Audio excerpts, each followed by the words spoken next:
It is Friday, December 22nd, 2017, and this is Seaside Chats with Kenneth Arthur, where every week or so I sit down with a comedian, a friend, an improviser, an actor, a person of note to talk about their favorite NFL team. And usually, when it's that team is playing the Seattle Seahawks, since this is a Seahawks podcast for the most part, and a Seahawks blog at Field Goals. And so this week, the Seahawks are taking on the Dallas Cowboys. Christmas Eve in Dallas, the return of Ezekiel Elliott. And for the Seattle Seahawks and Dallas, the loser is out of the playoffs.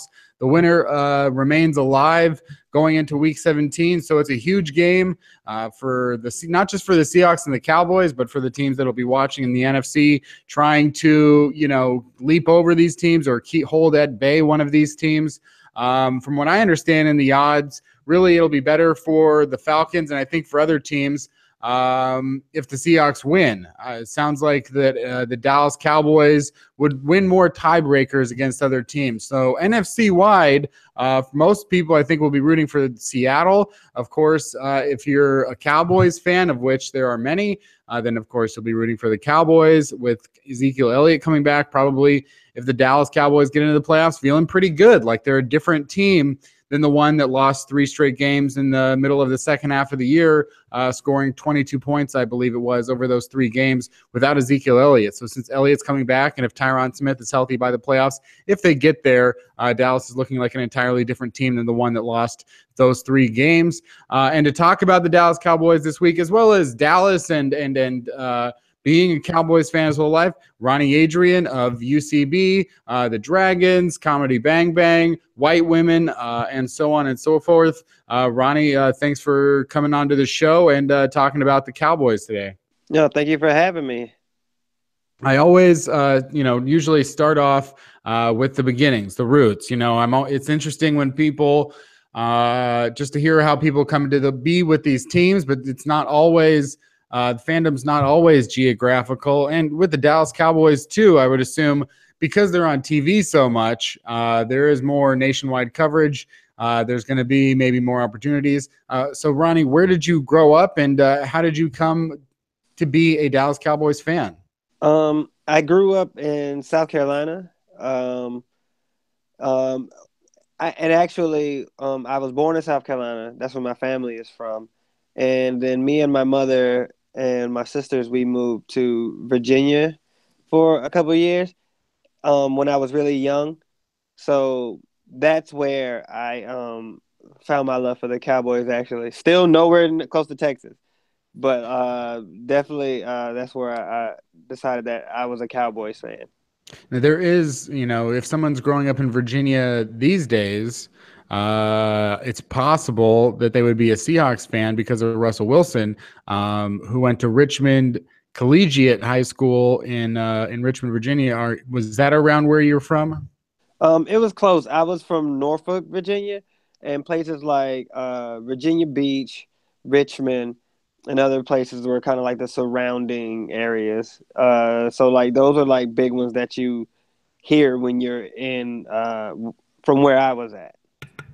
And is is sports a big deal? That's another thing. I mean, where I'm never sure what it's like when you grow up in a state or an area that doesn't directly have many or any professional franchises. I assume that people in Virginia maybe lean towards the Carolinas or the Northeast side.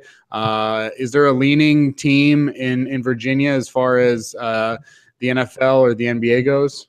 I'm not sure. And I say that just in the sense of being because when I was there, like I said, I was really young. I moved back from there when I was 12. So I wasn't really chopping it up with too many adults, especially about sports stuff, because they didn't want to talk to no kids. I do remember I was a Cowboys fan, and my best friend growing up, his dad was a Cowboys fan. And it so happens that when I was talking to my friend, he told his dad, Ronnie's a Cowboys fan. And his dad was like, oh. And then he kind of indoctrined me into what it was to be a Cowboys fan. I mean, it was pretty childish. Like I don't really. It was just like kind of say this, do one of these things. Do you have like some sort of like paraphernalia? And I had this Cowboys bandana that I would like that I had. Um, so I was like, yeah, and it was kind of like this little childish little ritual.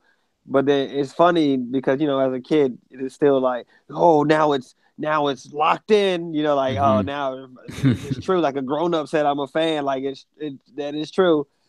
So Yeah. That what was those when that was stuff was happening and you were thinking about the Cowboys for the first time? Like, what year Cowboys season was this about? Was this during their Super Bowl years? Did you come in just after their Super Bowl years when they were sort of at the height of their no, popularity and then sort of I faded came out? in. I came in before. Like, and I don't want to make it seem like I was like, man, I've been riding with, like, I think truly what it was, I became a Cowboys fan more so of anything because of Michael Irvin. Uh-huh. Like, huge fan of Michael Irvin. And so, like, because of him, I think I was a Cowboys fan. And then, obviously after that, then I just have been a Cowboys fan. Yeah. Do you still remember like watching Michael Irvin and the best plays and that sort of thing, or is it more sort of like faded memories at this point? I remember watching the games, and I Yeah. remember watching, watching the moments and watching like, being like really entranced by the Cowboys. Because like you did say, like Cowboys games were on a lot, and Yeah. especially like we didn't have cable or any of that type of stuff. So all we were watching was like network television and and whatever we could get. And so like Yeah. that was always a pleasure because you got to see a lot of Cowboys games often. Um, but what's funny is the thing that's like, like you do remember like, oh, the catches and stuff, and you remember the things that you've seen. And nowadays, it's like, do you remember it because you actually remember watching it, or do you remember it because you've seen it on like, like Yeah. countless highlight videos or like classic games or whatever? But what I do really remember, especially about like the Cowboy stuff, is I remember like the injuries. Like, Hmm. and I mean that in the sense of being I remember the hit, that pretty much put Michael Irvin out. I remember I remember like the game that pretty much put Troy Aikman. You know what I mean? Like Yeah. those moments are the ones that I clearly remember of being like, oh, this is when I remember where it was like, and this is pretty much their career is done. Right? Yeah, I feel like I remember.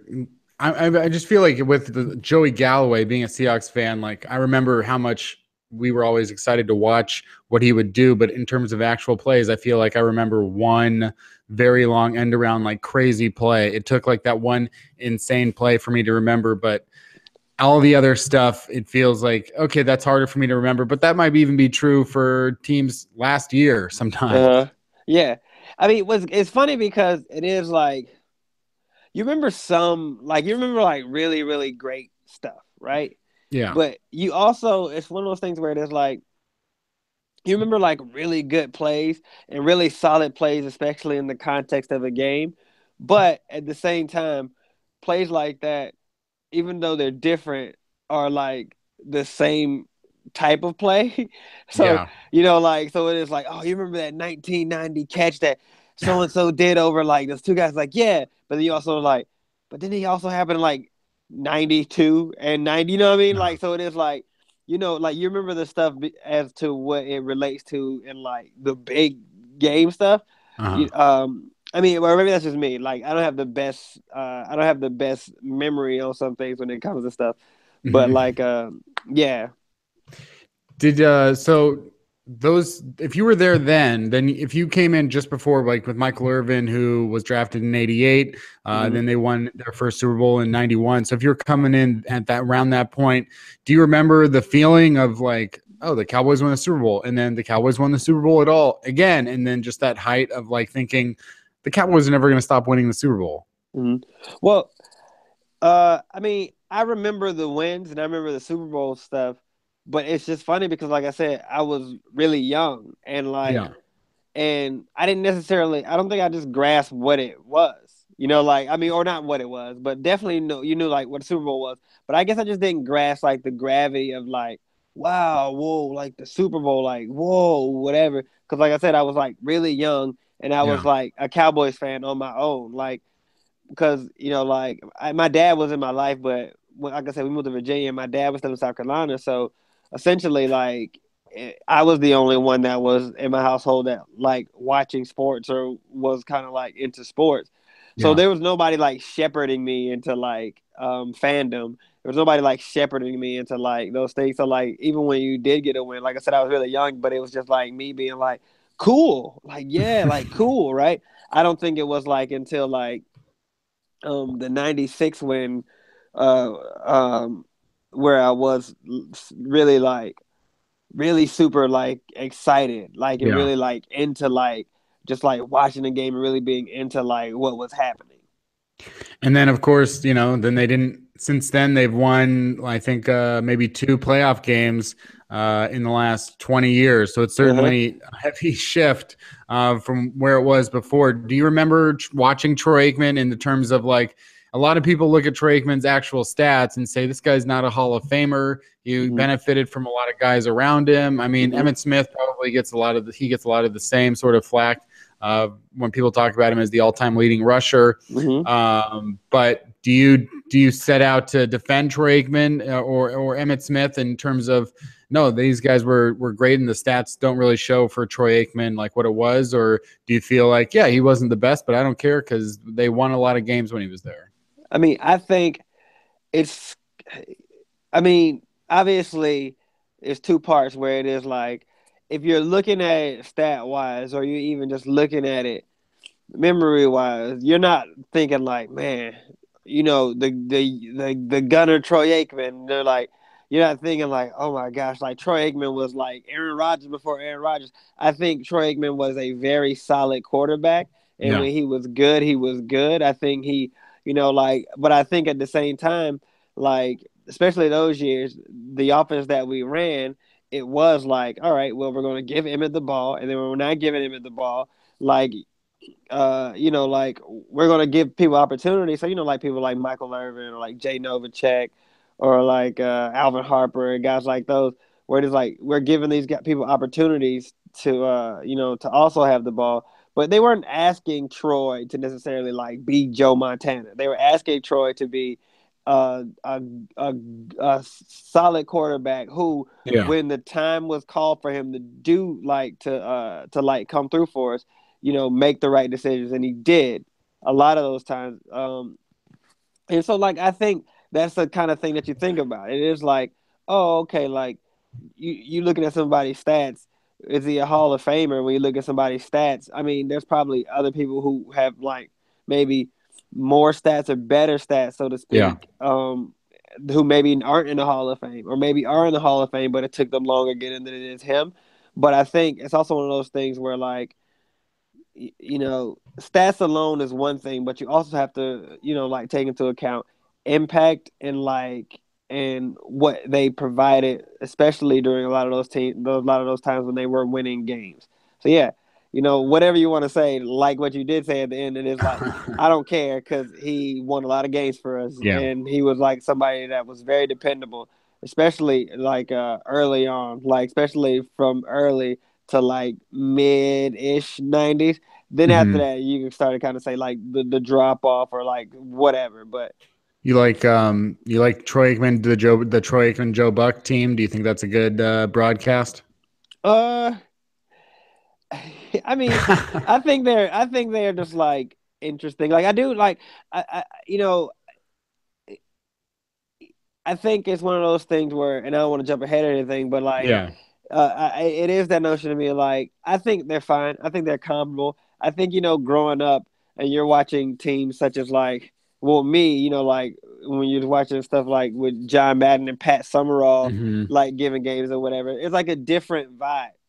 And so, like, the thing of it is, it's like I I think their vibe is fine because at the end of the day, it is like how knowledgeable about are they about the things they're talking about.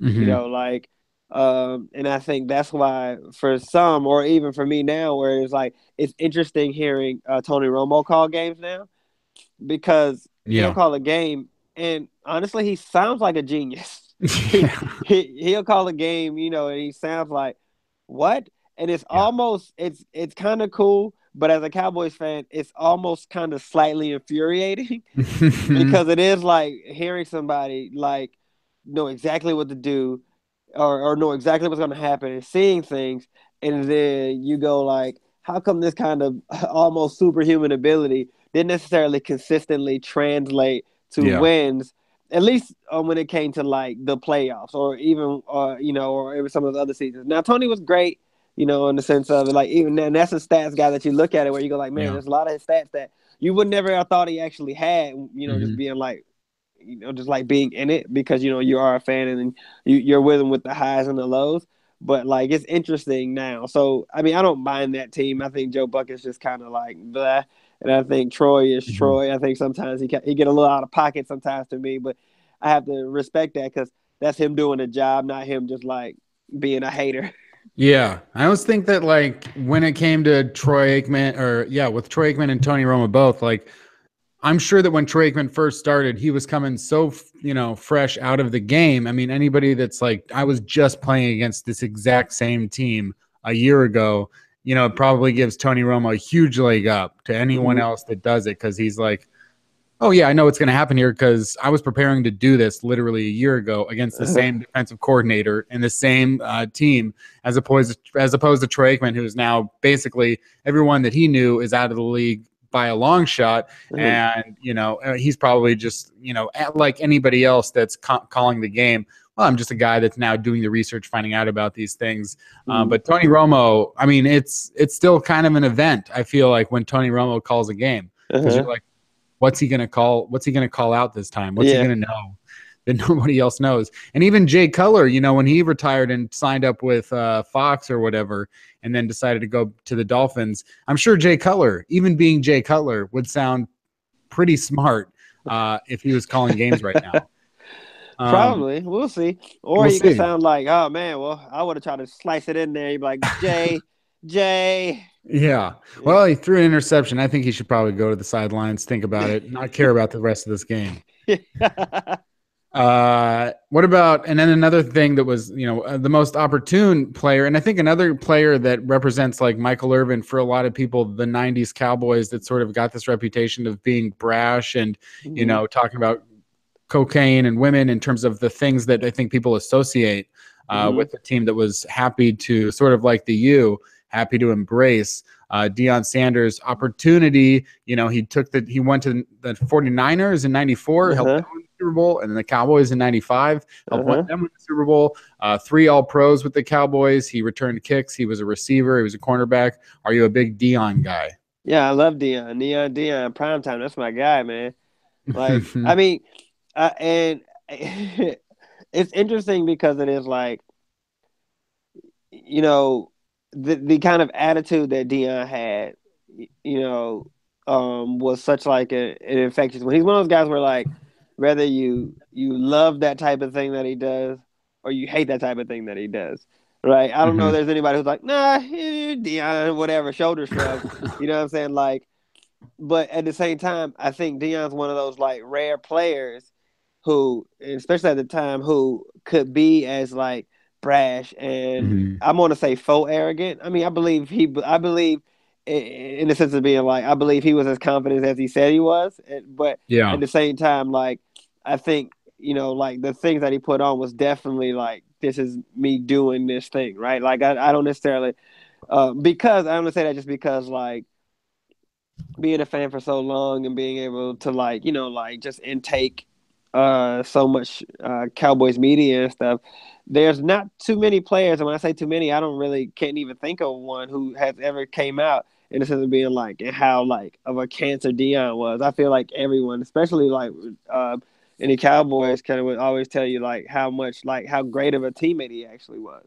Yeah. So I think that's so interesting because that does kind of lead to the idea of just being like, oh man, like he was such a like, oh man, he was such a cancer. Like Another kind of Cowboys guy who, obviously we have some good years with him, Terrell Owens, where it is like, oh, like a guy who, like maybe, he wouldn't be as like who, like he wouldn't be as so well regarded as a teammate Yeah. in some locker rooms. But I feel like Dion was one of those kind of rare players who would kind of be that thing, who teammates still actually love. But I also just think that because also as arrogant and brash as he was always able to back it up. Mm-hmm. So, like, even if I had to give even a modicum of respect to somebody, it's like maybe like he's not as arrogant as or like as flashy. Let's say like out off the field flashy as Dion was.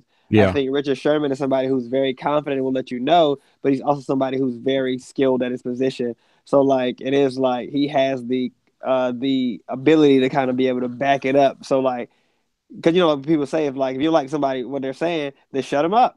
But if you can't Mm-hmm. shut them up, then you're gonna have to hear them talk. So It's and Deion Sanders, that is the thing. Like there are probably people that are just as cocky, but none of them could back it up, or yeah, it would just look bad. And I mm-hmm, mean, in terms of Deion Sanders, arguably the greatest athlete of the '90s. I mm-hmm, mean, put him up against Griffey, put him up against Jordan.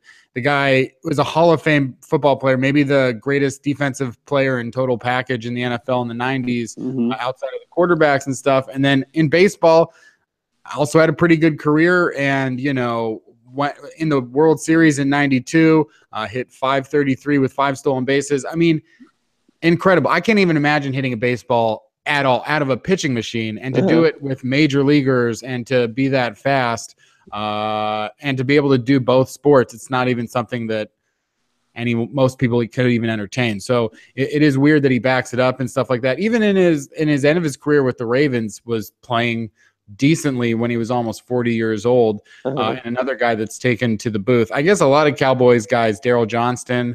There's just a ton of Cowboys guys in the booth now. Yeah. And I guess if you talk it, like that's why I think Richard Sherman probably going to end up that way. There's probably some more guys in the NFL.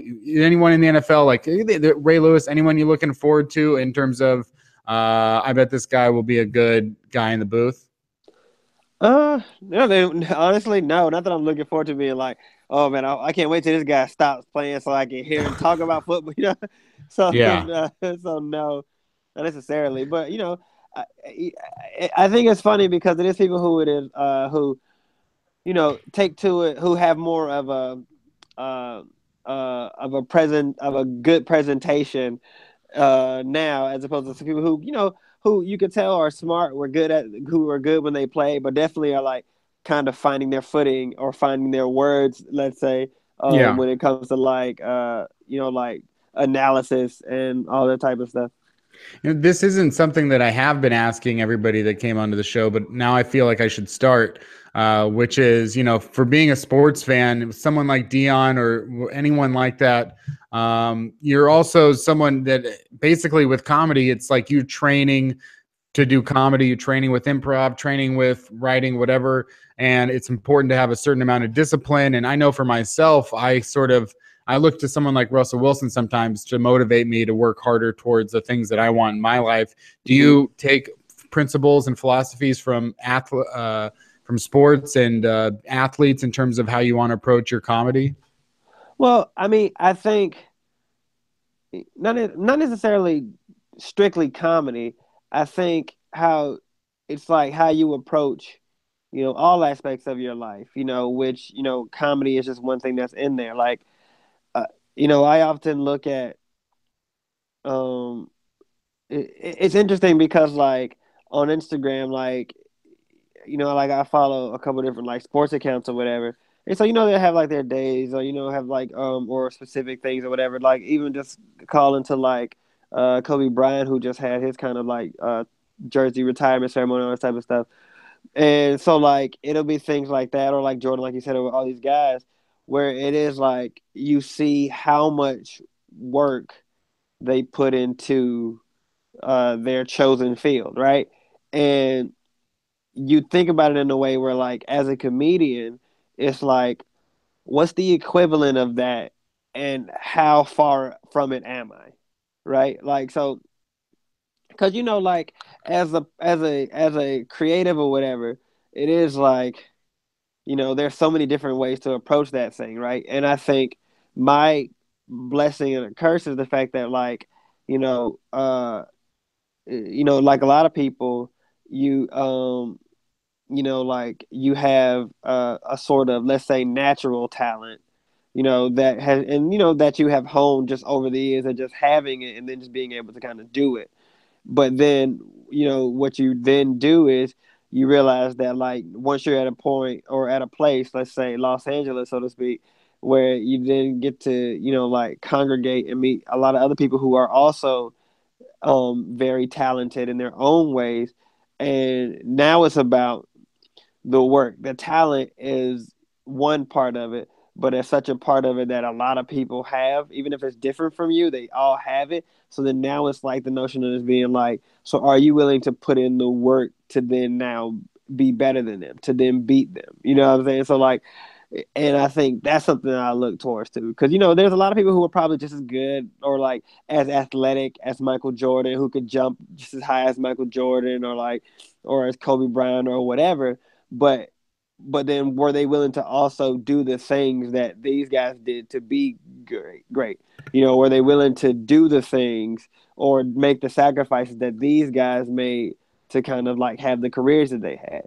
Yeah. And for me, you know, I'm not trying to be like, the next Eddie Murphy or just somebody fucking super huge. I'm not trying to be on billboards and all type of stuff.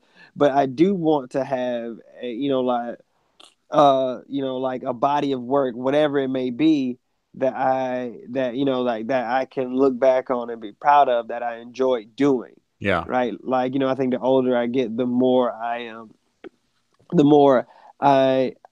am interested in the uh just like the process, but also interested in just like the things that are happening, not just the finished product, but the things that happen on the way to the finished product, because that stuff is just so important, that because you think like, oh man, the finish line is where it's at, and then Hmm. after that everything's gonna be so great. But the older you get, you realize being like, well, like, you reach a lot of milestones all the time, and the things you're happy about that, but the things that you often look back on, or things that you actually kind of like, like reminisce about or whatever, are the in between stuff. And Yeah. so, like, so now I'm trying to be able to kind of like enjoy that, but also have a better work ethic when it comes to my work, so to speak. Do you remember, or did you ever recall, like, during the height of when you were training in improv and stuff like that? Do you remember, or could you sort of calculate, at the height, I was doing X amount of hours a week of between practices and shows and classes? And I mean, honestly, let's say, uh, if I had to make an equivalent of, like, let's say, like, these guys who, like, go to the gym at 4:30, 5 in the morning, shoot around for 2 hours, go home, take a quick nap, come back for practice at noon, or Mhm. whatever type of stuff, like whatever that is. I will say, like, improv is probably the closest that I got to like that type of like commitment to something, which Yeah. is funny because it's also the thing that gives you the least amount of returns. So tangible returns. I mean, they give you returns in a sense, Yeah. but it's definitely not like you're not breaking the bank or breaking any type of bank or making very, if any, money at all. You're doing Yeah. improv, so it is like it's something that you learn. That's a great skill, but it's also something that could also, you could overconsume in a way Yeah. that ends up like not helping you as much as, like, as a moderation of it could. Yeah. It's not Um, quite as direct as that, as the rewards of sports. Yeah.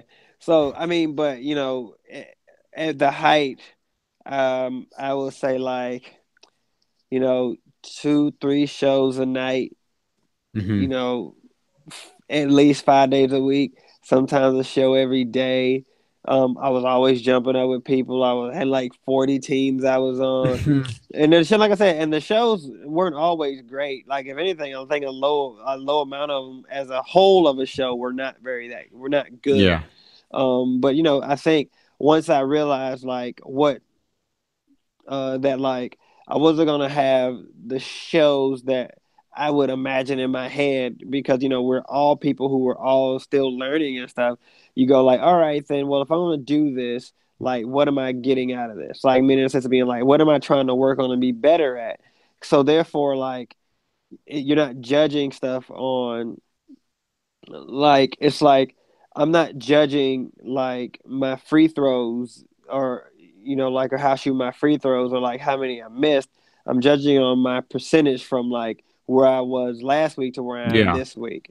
So like so in that regard, once I kind of started doing that, when I started to kind of like enjoy even the shows that were like just viciously bad and stuff like that because it was like, all right, well, we're in this, so then what am I going to like do for the next 10 to 15 minutes? That's going to be like that's going to give me make me satisfied that I came out to do this show at 11 something at night, knowing I got work in the morning, all the type of stuff. So like that's the kind of things like So back with the Cowboys leading over the last 20 years. So we talked about the good times and stuff, but in the last 20 years, probably defined by the fact that they have a hard time being defined by any one player or any one coach because of so many changes. And then it seems like a good year is followed up by a bad year. It's followed up by a mediocre year. And maybe the most consistent stuff that they've had is, Jason Garrett and Tony Romo, and maybe to a degree Des Bryant. And the offensive line right now. But in the last 10, 15 years, without any appearances in the NFC Championship game since 95, in that time, what are your best memories, like the best things that when you try to think of the last 10, 20 years, what are the things that stick out? Well, they didn't go to the Super Bowl any of these years, but I really enjoyed this. I think for me, I think the things that I truly enjoyed, and I think this is kind of that thing about being a fan is like you always loved, or me, I always loved when like you got that, that spark that gave you hope that, oh, this is the year of the return. Like you said earlier, because I almost forgot it, but when you were talking, when you were talking about the Seahawks, you said Joey Galloway. I was like, oh, right. I forgot we had him, right? You know what I'm saying? Like, I know you were talking about when he was with the Seahawks, but I was like, man, I forgot we had him. You know what I'm saying? And then it also made me think of like some of the other times when we like went out and got speedsters like Rocket Ishmael or like some of the other guys or like even the Quincy Carter, I want to call it a debacle, but like, like those are always interesting to me because it was like, okay, here's us making, like some sort of a move that, that we hope is going to like, get us back to prominence. So, like I always think those are interesting times. Then like I said, like the Terrell Owens years where it was like, he, like he stirred a pot up, for some people. So that's always interesting. But like at the end of the day, still, it's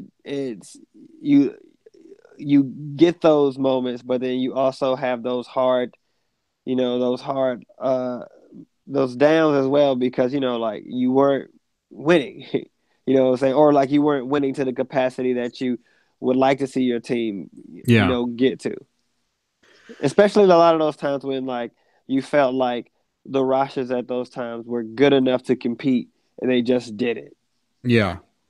And so moving into right now in the game coming up on Sunday, the Cowboys 2017, obviously coming off of last year at 13-3, Dak Prescott, Ezekiel Elliott, a lot of the good things that you feel to build around. And the Cowboys started out 5-6, and these last 6 games without Ezekiel Elliott, and then they've won their last 3 games. How are you feeling right now about the return of Ezekiel Elliott? What were your thoughts on the suspension prior to? Did you get involved with sort of wanting him to not be suspended, or what were the thoughts with that and with his return now? Is it at all weird to have him back? Well, I mean, I wouldn't necessarily say it's weird. I don't even, we won't even know till that, to the day. But I think it's one of those things where, like, I think you realize pretty early on as being like, he's gonna serve the suspension no matter what. All right, like they're not going to beat the suspension. And be like, all right, like if they did the Golden Boy Tom Brady and made him do his 4 games, Ezekiel is going to do his 6, right? So like the question is just being like, when was he going to do it? And like you're hoping like, or they were hoping at least, to the point of being like, well, if he pushed it enough, he'll probably do it, but he'll probably end up having to do it, like at the beginning of next season, whatever. If he be able to keep pushing. But I think it's one of those things where it is like, it's hard to tell because, even when he was playing, like we didn't win, some of those games. So it almost is being like, well, then or now, like, so it's hard to, uh, it's hard to understand, like, in the sense of, you would have loved to be able to go like, all right, well, we came in, we crushed the scene, and then like now he had to serve his 6 or whatever, and hopefully we can still a couple wins during the 6, and then get me back on track when he comes back. But in typical Cowboys fashion, obviously, we started the season off pretty bad, in a way that, like, was not our best start. And I think, whenever people are looking to us to be as good as we should be, I think that's when we can kind of falter a bit. But the minute when everyone's counting us out, like, let's say like last year where our defense was supposed to be bad, and like, like we had rookies at the helm and all this type of stuff, and then we kind of out the gate, like Saints, I think we lost the first game, but then Saints after that, like, kind of like went on this huge kind of like streak. I think everyone was then like, oh, like everyone was so surprised and shocked. It was like, Yeah. can they keep doing it? Can they keep doing it? Can they keep doing it? But then now that we come in with the target on our backs, I think necessarily, like, it's just, I don't know. It's just, I don't know what that works. Like, I would love for us to be a more consistent team in regards of like quality of play, Yeah.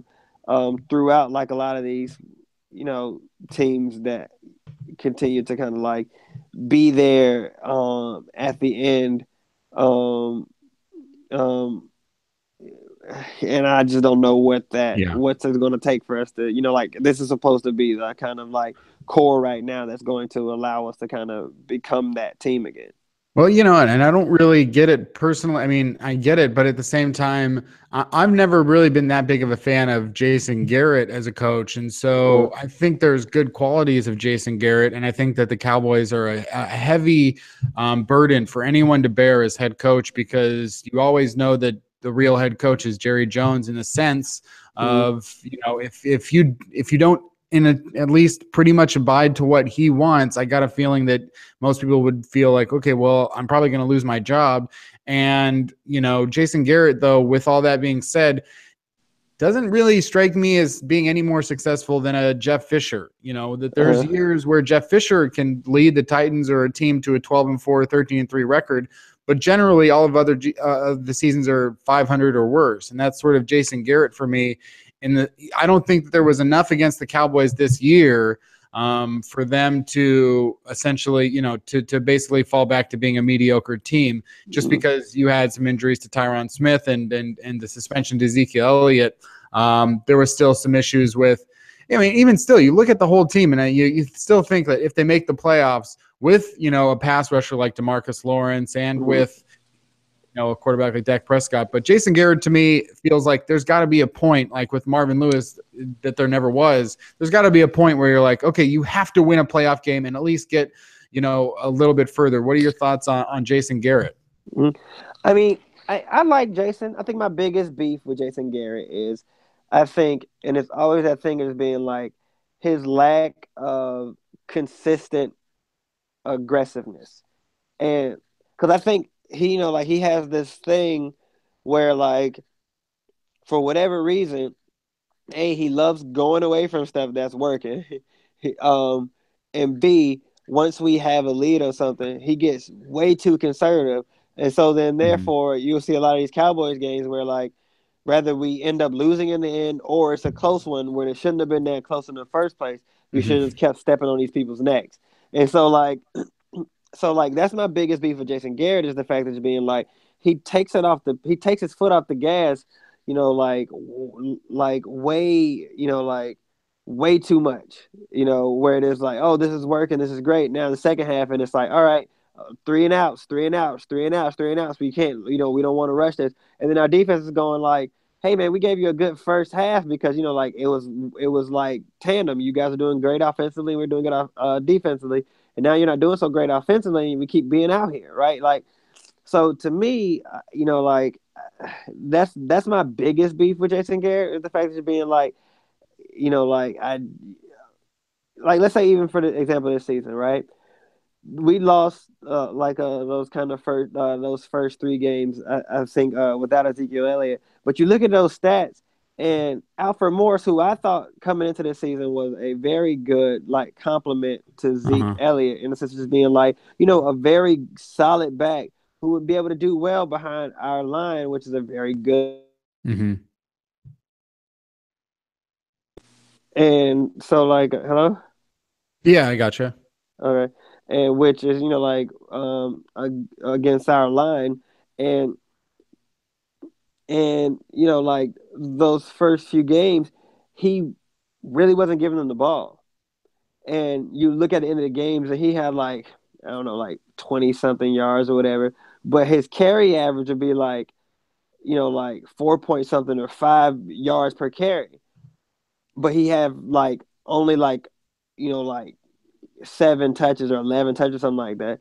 And you're going like, you got to give him more touches, man. Like if this is the type of ball you're going to be able to play, you got to be able to play that more consistently. And then now you take a look and see some of these stats now from these last three, where like they're giving them the ball 20 plus times, 25, 27 times or whatever. And like and it's counting dividends. Now, like I'm not necessarily saying like he's maybe as athletic as Ezekiel or whatever, but I think it's one of those things where it is like you can't pick and choose what your game plan is going to be. You know what I'm saying? Because like if you're picking like this type of game plan we have, that's the only game plan that you ever run. Like, so then if you're like, no, we got to do something different, you're not equipped to do that. You know what I'm saying? So to me, I mean, look, I don't know. I think he,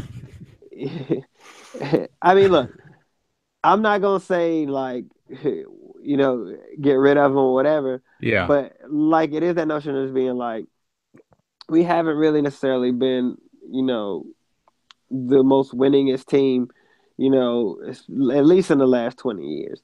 Yeah. And and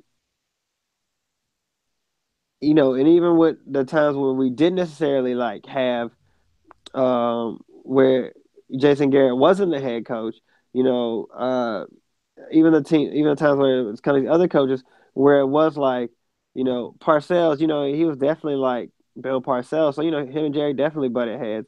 Like, and a lot of other guys butted heads with Jerry as well. And I think now the problem with Jerry is, besides the fact that like he could be a little bit more hands on, and I even think he's, maybe even a tad bit better about it nowadays. But I think the problem with Jerry is though he is a very loyal he is actually a very loyal owner. And so, and not just to like, like let's say somebody like Jason Garrett or whatever, who's, been with the franchise for what, the last 40 years. But just like even with players, like when you play for him, like it does feel like, I mean, besides like this Lucky Whitehead debacle, but like but a lot of the other stuff, he does tend to like, especially if he feels like you're somebody of importance to the team, he'll definitely like, like, do what he can to make sure that like whatever problems that you have or whatever's going on right now, like extracurricularly, especially, like what he can do to help to make sure that you're going to be able to play football for his Dallas Cowboys. Well, let me ask you a general question about the Cowboys for 2017, since that's the team that most people listening to this are going to want to beat for the Seahawks side. But just your general feeling, because I think I could make a pretty compelling argument that the Cowboys are a good team, and I think I can make a pretty compelling argument that the Cowboys are a bad team. It seems to be that there's somewhere in between, because they've got talent, but the results aren't always there. The defense I think that the Cowboys in general have lost to good teams and not bad teams. They've lost to the Rams, the Packers with Aaron Rodgers, the Eagles, the Chargers, the Falcons, and at Denver in the beginning of the season when Denver was actually playing well. So, but they also haven't beaten that many good teams. So it's somewhere in between for me. But for you, just a general question: are the Cowboys a good team right now? I think the Cowboys potentially are a very good team. I think they are a little bit undisciplined. And, like, I think you can look at something like the Cowboys roster, let's say, and compare it to like some of the other rosters in this league of teams who are like, you know, pretty strongly knocking on the door of teams in the playoffs. And you go like, this team could win games if this team can win games equally, just like these other teams, if the discipline was there. But it's the Dallas Cowboys, and that's the thing about the Dallas Cowboys is they're not necessarily the most disciplined franchise. Like I don't, players don't come into Dallas. They come to Dallas knowing they have to win football, but they don't come into it in the same mindset as somebody who would go to like the Patriots or something, right? Like, and I think that's the thing that made them cool in the '90s because it was like, look at this fun, loose, wild team who still goes out there and puts teams' dicks in the dirt. And but now it's like, well, look at this kind of, like maybe loose, maybe wild-ish kind of team who has some Mm-hmm. sparks and who has some fun to them, but also they don't win consistently enough to then like for you to be able to kind of celebrate both halves. Yeah. So it's interesting because like you said, like I mean, maybe Dak Prescott isn't Tom Brady, but at the same time, if you go down, let's say the Patriots roster, at least offensively, let's say, like I would argue that offensively we have way better weapons in every position. Sans the tight end just because Jason Yeah. Witten is like older now and Gronk is a beast. But otherwise, like I would argue that, besides that, like every position we have better players, athletically or whatever, but you just can't it's just hard to kind of get behind that thing when necessarily like everyone isn't always, in their best brain space when it comes to playing the sport of football. Yeah. So, and then defensively, like defensively is always like a toss up. Like, like I would say like the our secondary is something that's always is up and down, where it always is like, are they going to be able to defend or not? Like and so like I don't think we have any type of two tandem in our secondary where it is like you're looking like some of these other teams where even where it's like when you're looking at um like the Jaguars where you got like Ramsey on one side and Abuya on the other side, or like some of these other teams who has these like really like like really like put the fear in the heart of like opposing quarterback like tandems, and I don't think we have that. Like I think people know Orlando Scandrick's name, but only because he's like a starting cornerback for the National Football League, not because it's like better not throw to that side. So it is like you're like like so what you're then trying to do is being like, well then if you're not necessarily like athletically the best group of guys as a whole, then Yeah. you have to then make sure that like then you're doing your positional part to the best of your ability. You're filling those gaps. You're like closing down those lanes. You're like make sure you're playing your areas in the zones or whatever. And you're gonna have lapses sometimes because everybody has it. But I think the goal is and call me crazy, you're trying to cut down on the lapses as much as possible. So it's like that's the exception and not the rule. Yeah. So, and then the rapid fire part of the 2017 Cowboys breakdown. I just want to give some names out there, and for yourself as a Cowboys fan, just a thought or two. Maybe it'll only be a sentence, maybe you'll have a longer thought. But I'm just going to say the name of a player, and you can just tell me like quickly what your thought as a Cowboys fan is of that player. You've gone over, I think, Dak Prescott a little bit. If you could sum up Dak Prescott and like how he's playing this season and how you feel about his long-term viability based on what you've seen this season with some changes to the Cowboys' offensive output. What would be your thought on Dak Prescott?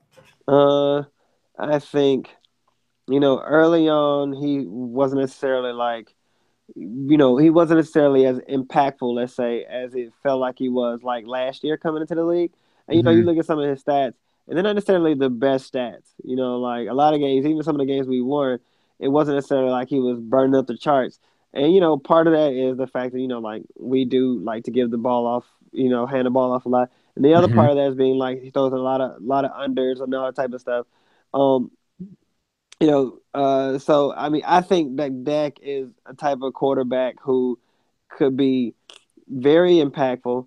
I don't think he's gonna necessarily be like the Aaron Rodgers or the hot, gunslinger, like the 500 yards, like 500 yards 6 times in a season or whatever type of quarterback. But I think like he could be like a more impactful quarterback than like Alex Smith, who I think is a very good, respectable quarterback. So like in that sense of it, like I think he could be like like a Russell Wilson, let's say, type of quarterback where it is like he does what needs to be done to get the win, right? And if that's yardage, great. If that's necessarily like a scramble, great. And if that's just somebody like just being able to keep the play alive just a little bit longer to kind of get what it needs to be done, then that's also that thing. Like I think he has that will. And he doesn't turn the ball over as much. Some of these kind of later games, he's been kind of throwing a couple of interceptions there, here and there. But he's somebody who makes better decisions with the ball, and so it'll be good to see him be able to make those kind of decisions. But then also be able to take a couple more chances sometimes, and just see where the chips fall. Would you feel more comfortable in a playoff game scenario with the regular prime Tony Romo or Dak Prescott right now? If you were one playoff game, would you pick Tony Romo or Dak Prescott? How healthy is Tony? He's healthy. All right. I mean, last year I'm picking Dak.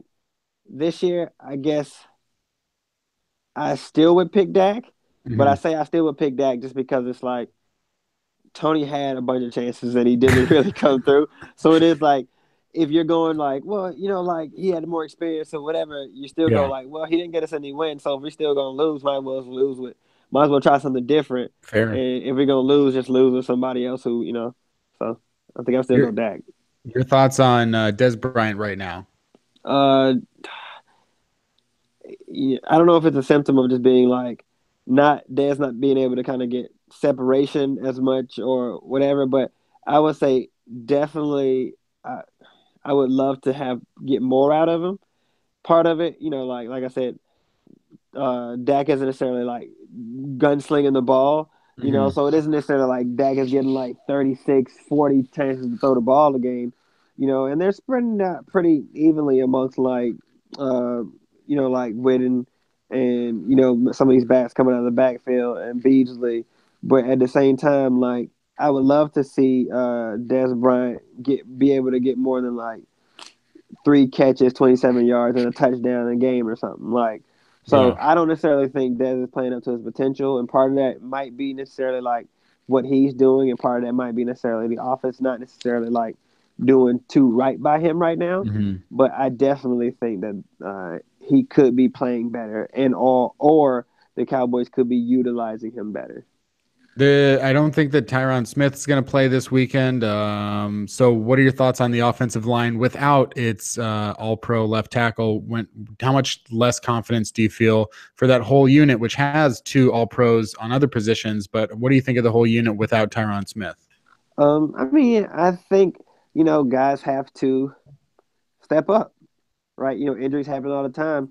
And to me, I go into this game just as confident. Like And will there be, like, will that probably be a little bit more shaky than, than weeks past because of that?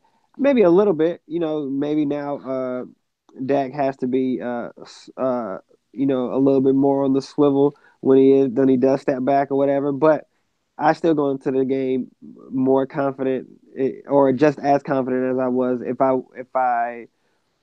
if he were to be playing. Yeah. So, like, I think, you know, being a Cowboys fan for this long, you just go like, man, look, we've lost a ton of games. Mm-hmm. Like, we've had some very, very bad seasons, and the only thing that continues to be able to kind of, keep you afloat is the hope that, like, what you just can't, like, know, which is just saying, like, are people going to be able to, are people going to step up today? Yeah. What's going to happen today in this game that is going to be the thing that necessarily, like, like, you can't control that stuff, so you just got to sit there and just believe, like, you got the pieces, you got to sit there and believe that the pieces are going to come together, right? And then lastly, DeMarcus Lawrence, he had 8 sacks in 2015, but in 2 of his other seasons, didn't play as much, didn't have as much of an impact when he was healthy. This year, 13 and a half sacks, 4 forced fumbles. He's going to be a free agent after the year.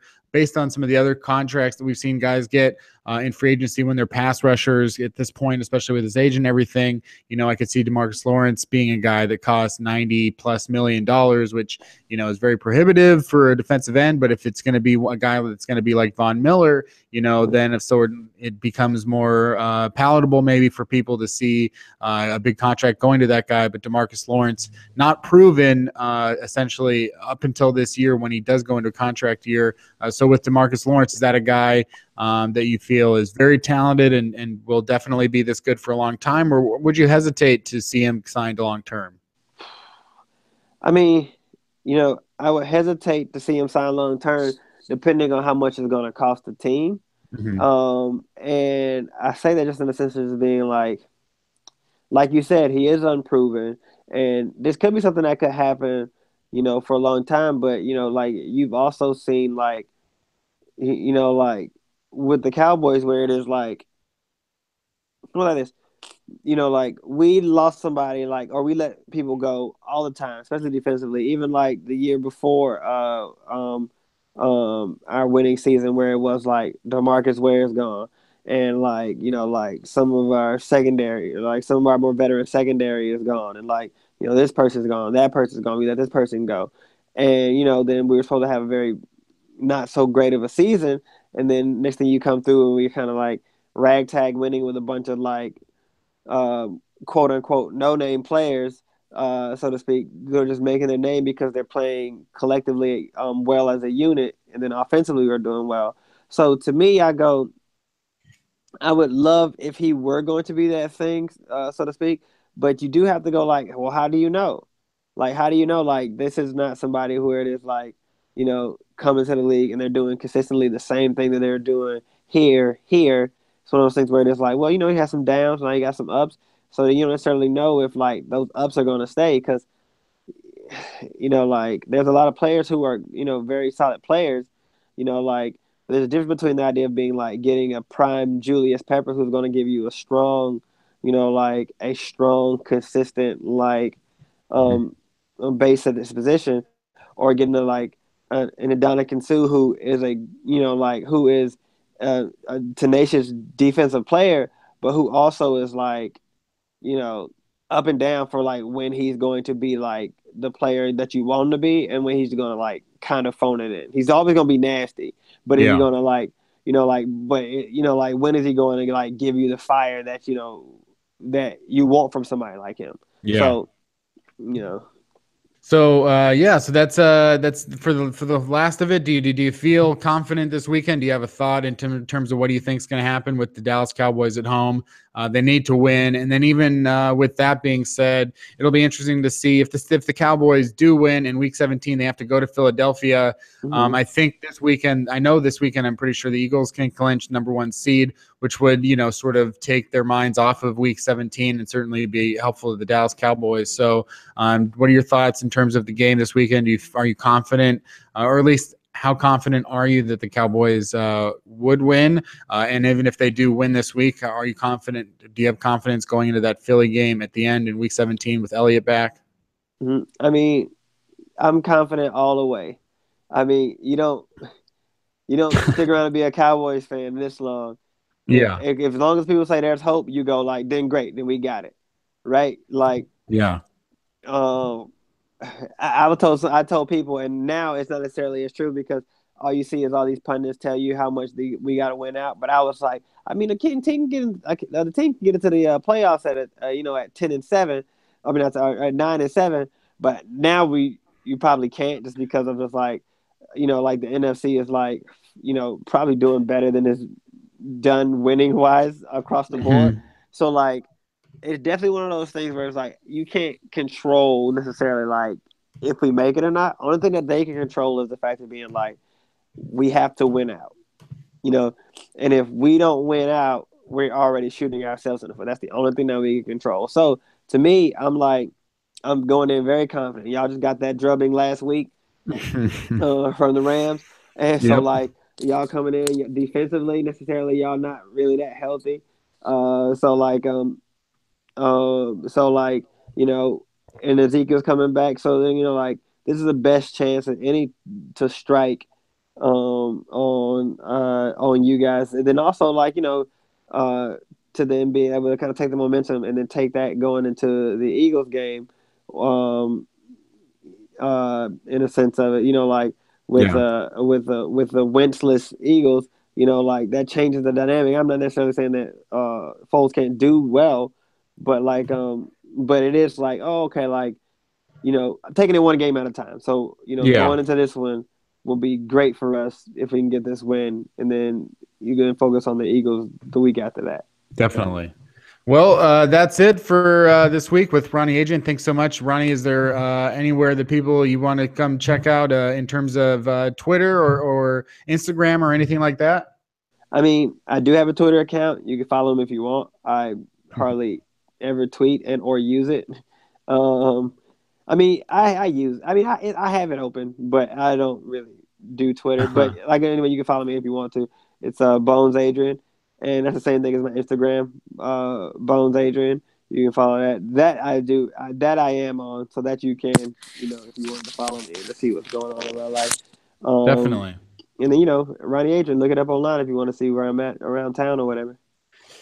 Definitely do it. If anyone can go out, if you're in LA, check out UCB White Women or the Dragons. Definitely check that out. And if you got any questions about how that all works, you can find me on Twitter at Kenneth Arthur S or at Field Goals and fieldgoals.com. Subscribe to the show Seaside Chats with Kenneth Arthur on, I guess, iTunes or whatever. So that's it for this week, and we'll be back next time, perhaps with a Arizona Cardinals fan for Week 17.